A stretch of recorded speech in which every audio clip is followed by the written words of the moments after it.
Hello viewers, আসসালামু আলাইকুম। আজকে আমি গণিত অলিম্পিয়াডের একটি গুরুত্বপূর্ণ সমস্যার সমাধান নিয়ে হাজির হয়েছি। সমস্যাটি হলো একটি আয়তক্ষেত্রের ক্ষেত্রফল 150 বর্গ একক।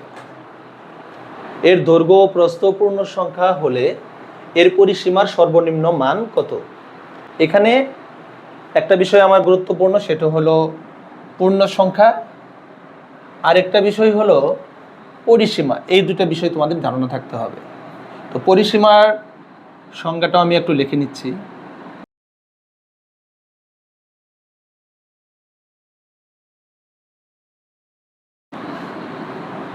এই একটা আয়তক্ষেত্রের কথা যদি ভাবি,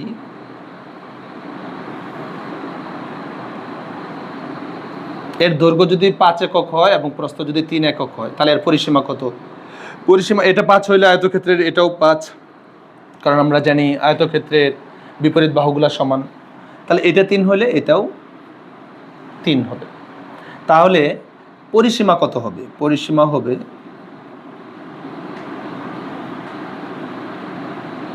5 যোগ 5 যোগ 3 যোগ 3 একক। তার মানে হচ্ছে 5 কিন্তু দুইটা, তাহলে 2টা 5ও আছে, 2টা 3ও আছে, তাহলে 2 কমন নিয়ে 2 × 5 + 3 একক। তার মানে 2 × 5 হলো দৈর্ঘ্য যোগ 3 হলো প্রস্থ। আমি সরাসরি হিসেব করলে 5 × 5 = 10, 16 পাইতাম। আর এখানে যদি আমি হিসাব করি 5 আর 3 যোগ করলে 8, 8-এর সাথে 2 যোগ গুণ করলে 16। আমি অ্যাকচুয়ালি আয়তক্ষেত্রের পরিসীমা 2 × দৈর্ঘ্য যোগ প্রস্থ। তোমরা যারা প্রাইমারি লেভেলে আসো, যদি জেনে না থাকো, তাহলে এটা দেখে তুমি খুব ভালোভাবে বুঝতে পারবে। তাহলে পূর্ণ সংখ্যাও আমি চিনে নিলাম, পরিসীমাও আমি চিনে নিলাম।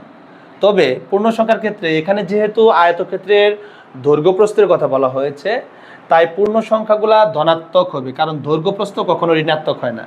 আর ঋণাত্মক হইতে পারবে না, জিরো হইতে পারবে না, কারণ জিরো যদি দৈর্ঘ্য বা প্রস্থ হয়, তাহলে সেটা দিয়ে আয়তক্ষেত্র হবে না। এবার আমরা মূল প্রসঙ্গে চলে আসি। এখানে আয়তক্ষেত্রের ক্ষেত্রফল 150 বর্গ একক বলা হয়েছে। 150, আচ্ছা, 150-এর লসাগু করবো আমি। প্রথমে কত দিয়ে দিব? 2 দিয়ে দিব, কারণ একক স্থানীয় অঙ্ক শূন্য অথবা জোড় হলে 2 দ্বারা বিভাজ্য হয়।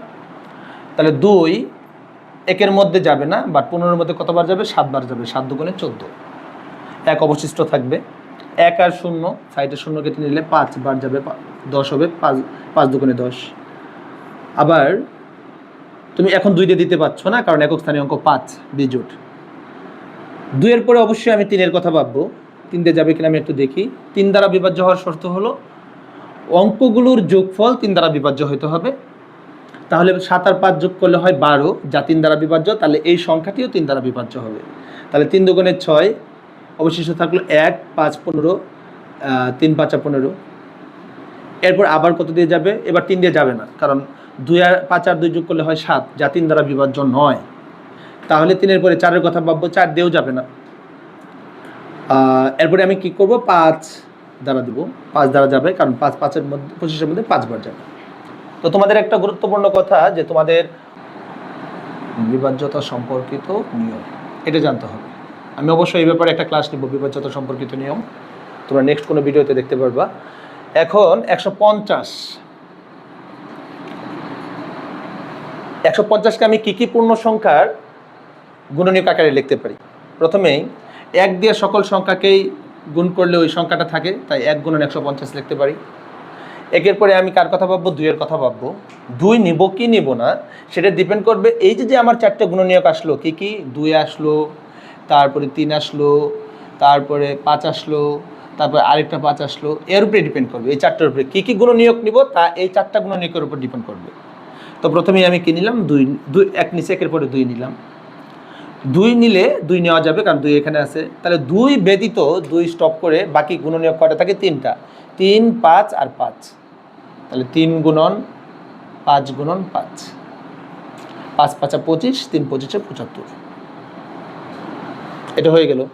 এরপর 2-এর পরে কার কথা ভাববো? 3-এর কথা ভাববো।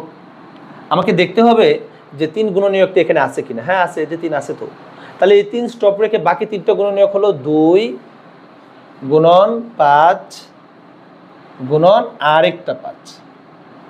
তাহলে 5 5 25, 25 দোকানে 50, এই ব্যাস 50 হয়ে গেল। 3-এর পরে আমি কার কথা ভাববো? নিশ্চয়ই 4-এর কথা ভাববো, বাট এখানে 4 নেই, বা তুমি কোনো গুণনীয়ক এই গুণনীয়কগুলো গুণ করে 4 বানাইতেও পারো না, সেজন্য তুমি 4 নিবা না। 4-এর পরে কার কথা ভাববা? 5-এর কথা। 5 তো আছেই, এই 5ই ধরো আর এই 5ই ধরো, 5 একটা ধরলেই হয়। তাহলে এই 5ই ধরো, প্রথম 5 বাদ দিলে তাহলে থাকে কে কে? 2 থাকে, 3 থাকে, আর একটা 5 থাকে। 3 5 15, 15 দোকানে 30, অর্থাৎ 5 গুণন 30। এরপরে 5-এর পরে কার কথা ভাববা? 5-এর পরে তুমি ভাববা 6-এর কথা। 6 কি পসিবল? হ্যাঁ, 6 পসিবল। কেন পসিবল? কারণ এই 3 আর 2 গুণ করলেই 6 হয়। ব্যাস, এই দুটার জন্য তুমি 6 লিখলা, গুণ এটা বাদ দিলে এই দুটার জন্য তুমি কি লিখবা? 5 5 25, 25 লিখবা। ব্যাস, এরপরে 6-এর পরে কার কথা ভাববা? 7। 7 গুণনীয়কটা নাইও আর তৈরিও করতে পারো না তুমি, তা 7 হবে না। 7-এর পরে কার কথা ভাববা? 8।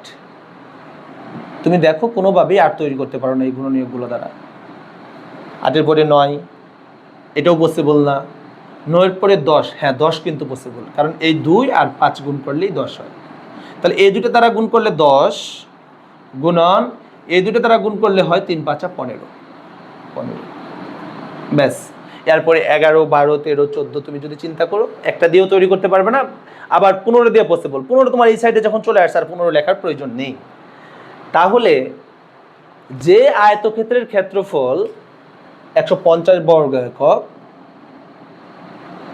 তার দৈর্ঘ্য আর প্রস্থ কেমন হতে পারে? হ্যাঁ, কেমন হতে পারে তুমি এখান থেকে চিন্তা করতে পারো। আয়তক্ষেত্রের দৈর্ঘ্য হতে পারে 150, প্রস্থ হতে পারে তোমার কত? 1। আয়তক্ষেত্র এরকম হতে পারে। আয়তক্ষেত্রের দৈর্ঘ্য হতে পারে 75, প্রস্থ হতে পারে কত? 75 হতে পারে। প্রস্থ কত হতে পারে? প্রস্থ তোমার হতে পারে 2।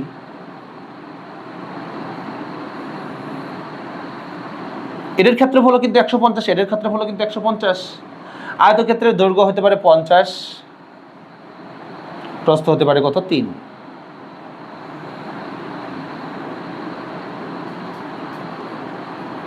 তাহলে আয়তক্ষেত্রের ক্ষেত্রফল হবে 150 বর্গ একক। এরকম কয়টা উপায়ে আয়তক্ষেত্রের ক্ষেত্রফল পূর্ণ সংখ্যায় তৈরি করতে পারো? 1টা, 2টা, 3টা, 4টা, 5টা, 6টা।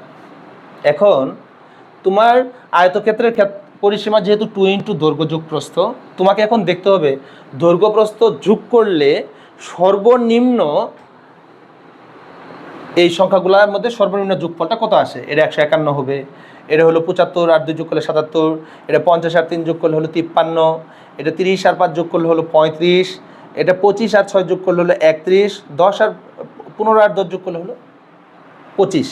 তাহলে সবচেয়ে ক্ষুদ্রতম কিন্তু দৈর্ঘ্য প্রস্থের যোগফল এটা আসতেছে। আর এর সাথে 2 গুণ করলে কত হবে?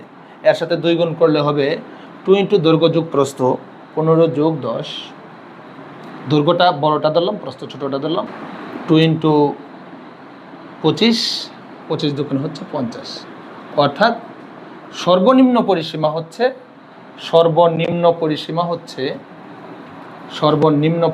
হচ্ছে তোমার 50 একক। এটাই অ্যান্সার হবে। থ্যাংক ইউ ভিডিওটি দেখার জন্য। আসসালামু আলাইকুম।